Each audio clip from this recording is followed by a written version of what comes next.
心態應該會交俾啲卡庫啊。李安納度冇辦法可以轉身，焗俾翻後邊嘅拜安奴。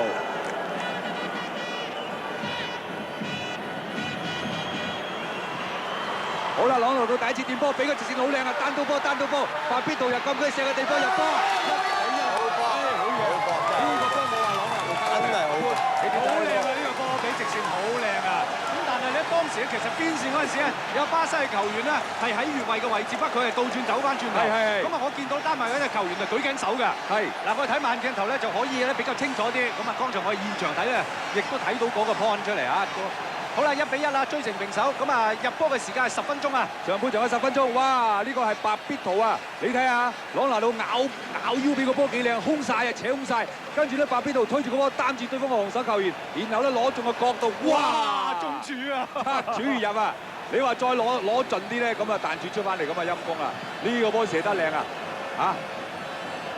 靚！白必圖嘅第3個入球，好正！第3個入球啊！呢個入球見功夫啦！之前佢入嗰兩個入球，人哋咧餵到佢口邊俾佢食嘅，啊一個就地波朗拿度，另外一個咧就係丹尼神啊斬埋俾佢嘅，呢個就靠自己功夫啦。哇，睇嚟有黃牌，好似想掹牌啊！係啊，我睇嚟要啊，我睇嚟要。嗱，呢個埃及球證咧分開對方嘅球員先嚇，然後俾咗牌卡路士。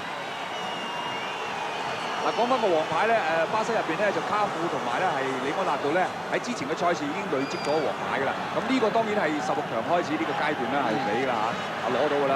咁啊丹麥方面亦都有3號仔嘅列法啦，睇睇呢個卡路士啊後邊攔波啊，啱啱應該俾啊，冇錯啊。